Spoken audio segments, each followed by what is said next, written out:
46. Y Adriana. En el tipo 40. Es mi favorita. Yo. Embarazos con todos, actores de opinión, representan el primero que se publicó y parlamentario. A cargo de Aquel Herrera y José Gómez. Bien. Hiponatremia se refiere o se denomina como la concentración de sodio plasmático menor a 135, pero solamente es significativa aquella que es por debajo de 130 y algunos que significan menos de 125. Lo más común suele ser la hiponatremia dilucional, que es la que presenta la solubilidad plasmática baja. La mayoría de veces el sodio está bajo porque hay exceso de agua en relación con el sodio, no porque realmente se haya perdido demasiado sodio. La hiponatremia con osmolaridad plasmática normal o alta, que es la pseudohiponatremia, ocurre cuando hay muchas proteínas en líquidos en el plasma, en lo cual el laboratorio suele medir menos sodio por debajo del volumen del plasma, pero en realidad la cantidad de defecto no está baja. Aquí el agua corporal no cambia, por lo que el paciente no está realmente hiposmolado. La hiponatremia con osmolaridad plasmática alta, que es la hiponatremia hipertónica, ocurre cuando hay solutos osmóticamente activos, los cuales no atraviesan membranas que arrastran el agua del interior de la célula al plasma, lo cual les diluyen el sodio. Aquí resaltar el valor de la urea, que es particularmente interesante porque aunque difunde fácilmente en muchos tejidos, cuando está muy alto puede comportarse como un soluto osmóticamente activo y aumentar la osmolaridad plasmática. Siguiente positivo, por favor. Para ilustrar un poquito más y recordar un poquito, lo que se suele comprobar normalmente, ¿no?, cuando se habla de estos temas es un vaso con agua y con azúcar y la concentración. Ahora proponemos tener un aumento de la concentración del soluto del solvente. En este caso, cuando aumenta el solvente, la relación, en el primer caso sería hipernatremia, en el segundo caso hipernatremia, cuando varía la concentración del soluto. En la parte de la izquierda tendríamos lo que es la hiponatremia en el caso superior y la hipernatremia en el caso inferior. Algo curioso que pasa, por ejemplo, es que en la última figura, lo que es la hiponatremia, al lado tenemos una esfera rosada, lo que trata de representar una célula. ¿Qué es lo que pasa en estos casos de hiponatremia o osmolaridad plasmática baja? Lo que pasa es que el agua que está en el extracelular pasa al intracelular causando edema. Y esto muchas veces es un problema en lo que es el cerebro, porque el cráneo no deja que las células se expanden y por lo tanto aumenta la presión intracraneal. Entonces la hiponatremia no es peligrosa en sí misma, sino a través de la hiperosmolaridad que produce. Recordemos que por la fórmula de la osmolaridad plasmática, el sodio contiene la variabilidad de sodio afecta ampliamente lo que es la osmolaridad plasmática. Bien, en cuanto a las manifestaciones clínicas, están relacionadas en la disfunción del sistema nervioso central principalmente, y son las más importantes cuando la hiponatremia es menor a 121 medicamentos por litro y de instalación rápida, es decir, en menos de 48 horas, porque es un proceso agudo. El hiponatremia con hiposmolaridad provoca edema celular en todo el organismo, y como el cerebro está contenido por una cubierta rígida, la cual es el cráneo, es allí donde se manifiestan síntomas más graves de la hiposmolaridad plasmática, como son las cefaleas, las náuseas, vómitos, letargia, desorientación, disminución de los reflejos y calambres musculares. Cuando es grave y de rápida instauración, puede haber convulsiones, coma, daño neurológico permanente o muerte. Entonces, el edema cerebral produce compresión, lo que lo llama una hipertensión neurocraniana. Bien. Es lo que les hablé sobre el balance de agua. Bien. Después del balance adaptativo, puede haber lo que es la desmineralización osmótica, lo que es la merinólisis pontina ultrapontina. Por esto vamos a ver más adelante en cuanto al tratamiento cómo son las correcciones. La corrección brusca de la hiponatremia, aunque solo por restricción hídrica, puede desarrollar desmineralización osmótica 1 o varios días después, manifestando cuadriplegia, parálisis cerebrovascular, convulsiones, coma y eventual muerte. En la tomografía computarizada o resonancia magnética se suele evidenciar entre 2 y 7 días posteriores a la aparición de los signos clínicos, y no existe un tratamiento conocido para este síndrome de desmineralización por poco de la recuperación espontánea.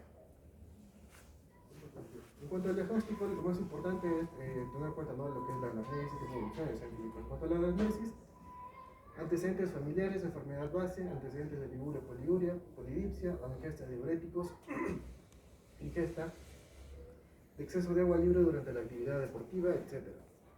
El tiempo de evolución determina si es agudo, menor de 48 horas, o crónica según los antecedentes y la historia. El examen físico, evaluar el estado de hidratación, el peso y sus variaciones de referencia, los signos vitales, los pulsos periféricos, el relleno capilar, edemas, ascitis, presencia de tercer espacio y el examen neurológico exhaustivo. Tener en cuenta siempre el balance hídrico de exámenes complementarios en la sangre, como es el granograma, la urea, la glucemia, el estado ácido-base. En la orina, la glucosuria, cetonuria, la densidad ionográmica y la osmolaridad urinaria. En cuanto a las imágenes, la radiografía de tórax para evaluar el índice cardiotorácico cuando no se tiene el estado, se tiene dudas sobre el estado de embolemia del paciente luego del examen físico. Bien, en cuanto a el diagnóstico etiológico, se puede clasificar por la osmolaridad plasmática, que puede ser baja, normal o alta. Cuando es normal suele ser atribuida a una hiponatremia, cuando es alta a una hiperglucemia o mentol, cuando es baja puede ser hipovolémica, normovolémica o hipervolémica. Cuando es hipovolémica puede ser por pérdida renal, renal. Cuando es pérdida renal, principalmente relacionado a lo que es los diuréticos, la diuresis osmótica, insuficiencia suprarrenal, nefropatía perdedora de sal o síntomas de pérdida de sal cerebral, cetonuria y bicarbonaturia. Cuando es de pérdida extrarrenal, gastrointestinales, sudoración excesiva, pérdidas de sangre del tercer espacio, normovolémica, diuréticos tricílicos, hipotiroidismo, SIHD, que es la descompensación de la hormona antidiurética, fármacos, y cuando es hipervolémica, insuficiencia cardíaca, síndrome nefrítico, cirrosis, insuficiencia renal. En cuanto al tratamiento, depende de varios contextos. Por ejemplo, cuando es la hiponatremia aguda sintomática, que se caracteriza principalmente por la presentación de signos como encefalopatía, convulsiones, vómitos y coma, para aliviar estos síntomas, siempre que haya afectación neurológica, debe haber una corrección rápida.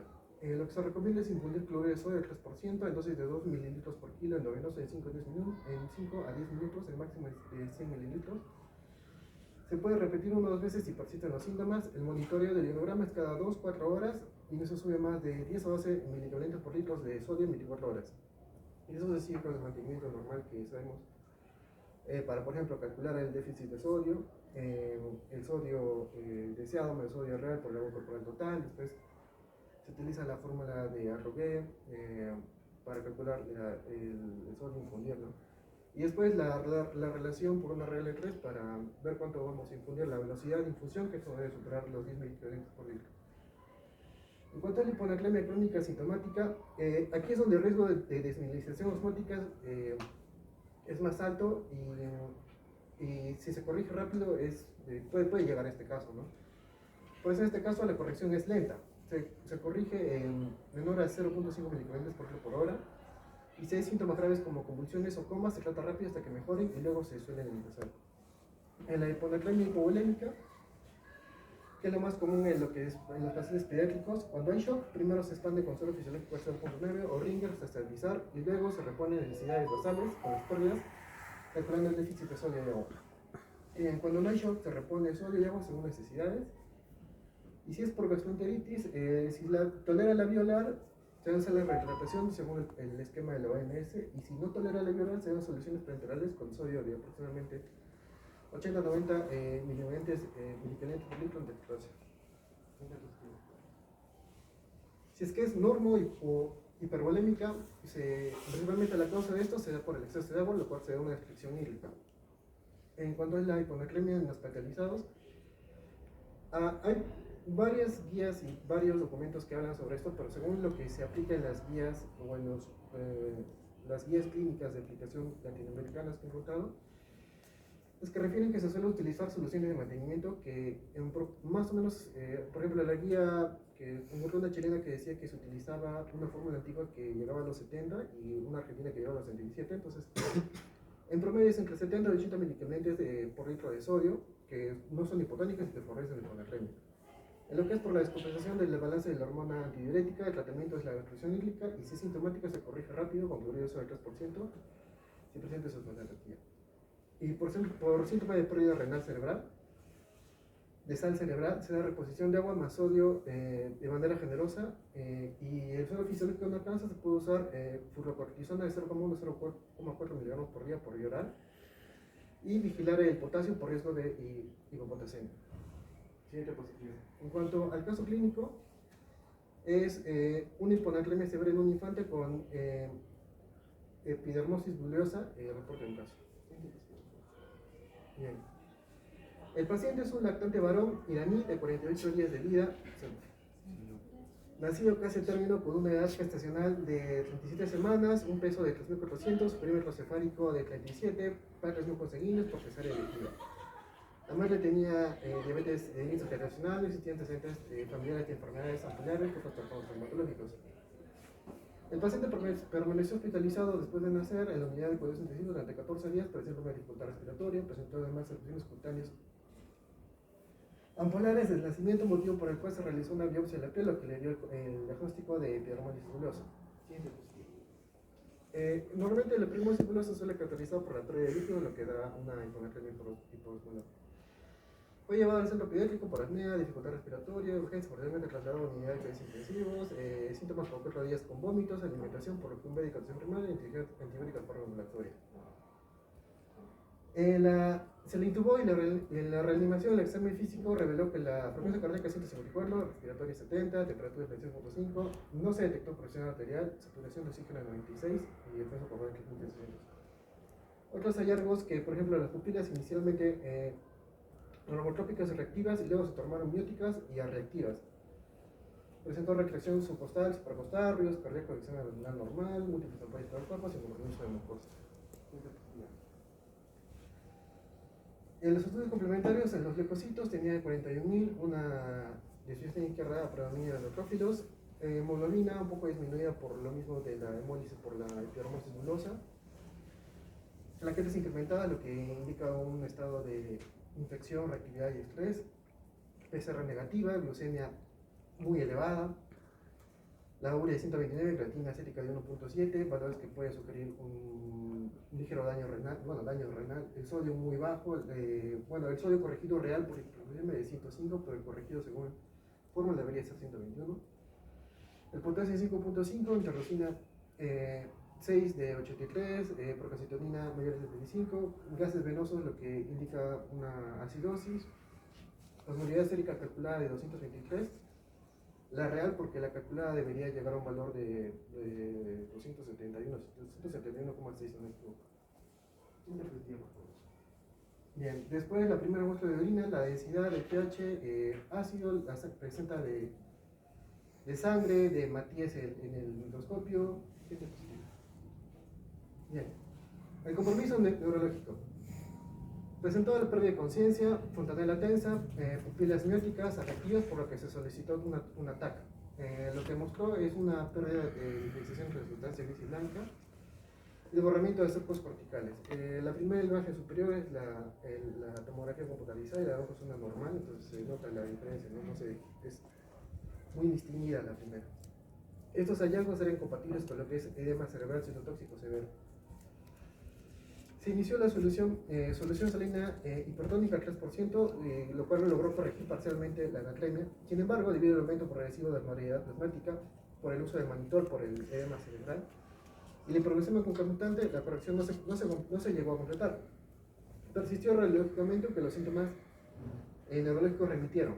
El paciente recibió además varias dosis de monitor, ¿no? Por lo que mencioné, el edema cerebral y se maneja. Sí, claro. Esta es la tomografía computarizada en su totalidad, porque no se puede diferenciar los surcos y la parte de la materia gris. No hay borramiento de los surcos, no hay.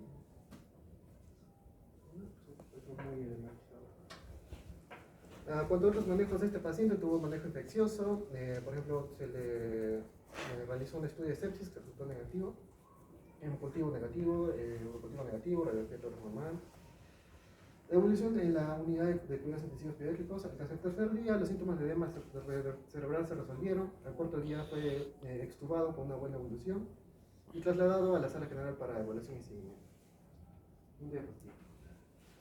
Y en la conclusión es que se trata de un lactante con epidermolysis bulosa que desató hiponatremia grave sintomática. Y como vemos en los exámenes, el sodio estaba en 98 miligramos por litro, la osmolaridad real de 223 miliosmoles por kilo. Se complicó con edema cerebral edema cerebral severo, y el cuadro requirió un manejo intensivo con salina hipertónica y mannitol, asociada a antibiótico-terapia empírica. Y a pesar de las complicaciones iniciales, el paciente evolucionó favorablemente, resolviendo el edema cerebral y siendo retirado de la ventilación mecánica. Esa es mi bibliografía, y luego pasamos a mi temática. Ya. Ahora, para empezar con el tema de hipernatremia, primero vamos a definirla cuando tengamos unos niveles de sodio mayores a 145 y depende de cuánto esté elevado, pues si es leve, moderado, severo. La hipernatremia generalmente la vamos a encontrar en lactantes o niños y en adultos mayores. ¿Y esto por qué? Porque generalmente hay una restricción hídrica y los papás a veces no se dan cuenta, o en el caso de los adultos mayores, por ejemplo, cuando sus cuidadores no están pendientes a ellos, ¿no? Entonces, en cuanto a la fisiopatología, generalmente lo vamos a tener por déficit de agua. Entonces, los pacientes que nos van a venir deshidratados, o también por exceso de sodio, pero eso es más raro ya de verlo, o puede ser una combinación de ambos. Como sabemos, el sodio va a ser el que dirige la osmolaridad, ¿no? Entonces, siempre vamos a tener las hipernatremias hiperosmolares. Entonces, como dije, puede darse por 3 mecanismos, que es el agotamiento de agua pura. Esto generalmente lo vemos cuando hay pérdidas muy rápidas de agua, como en la diabetes insípida, o cuando hay agotamiento de agua, pero que excede el agotamiento de sodio. Esto, por ejemplo, cuando hay diarreas en los niños, o cuando hay un exceso de sodio, por ejemplo, en la intoxicación por sal. También en los pacientes pediátricos, en los lactantes, sobre todo lo vemos cuando las madres piensan que por darle más fórmula en la leche, pues van a alimentar más al niño, o que pueden tener un tiempo más largo. Entonces hacen que haya más sodio en su fórmula y los pacientes se hacen una deshidratación hipernatrémica. Como dice ahí, el exceso de sodio, lo principal va a ser la leche de fórmula mal preparada, o hiperaldosteronismo, síndrome de Cushing, que también lo vemos. Y en el déficit de agua vemos la diabetes insípida central o la nefrogenia. También las pérdidas insensibles, sobre todo también esto en neonatos, porque a veces nos ponen, por ejemplo, en las cámaras de luz cuando están histéricos, entonces ahí también pueden perder mucho agua. Bueno, en cuanto a la clínica, generalmente los primeros signos en los pacientes pediátricos y lactantes vamos a tener pérdida de peso, ictericia y fiebre. Pero generalmente se van a acompañar con síntomas más neurológicos. Y esto es lo que lo va a diferenciar de la deshidratación hiponatrémica. Porque los vamos a tener unos pacientes primero irritables, pero luego van a estar, pueden irse más al coma. Como hay más clínicas neurológicas, también se pueden presentar las convulsiones, el llanto, debilidad muscular y también hipertonía en algunos casos. Al igual que vamos a tener obviamente toda la clínica de deshidratación del paciente, ¿no? Donde podemos ver la fontanela unida, el signo de pliegue, los ojos hundidos, la mucosa seca y todo eso. Ahora, en cuanto al tratamiento, nosotros vamos a tratar de hidratar al paciente primero por vía oral, ¿no? Si en caso esto no se pudiera, usamos una sonda nasogástrica, y si en caso pues tampoco estaría disponible, podemos usar vía parenteral, y en este caso vamos a usar fórmulas al medio normal o dextrosas sin electrolitos. Para esto podemos usar la fórmula de déficit de agua libre, que es la primera que tenemos ahí, que es el agua corporal total por sodio real entre sodio ideal menos 1. O también podemos usar la fórmula de Adrogué. Y pues es importante también que hagamos el manejo específico de la enfermedad que tenga el niño, ¿no? Si en caso la tuviera. Por ejemplo, si hay una diabetes insípida central, donde vamos a dar la desmopricina. Entonces, acá tenemos un ejemplo en tratamiento como para poder practicar también.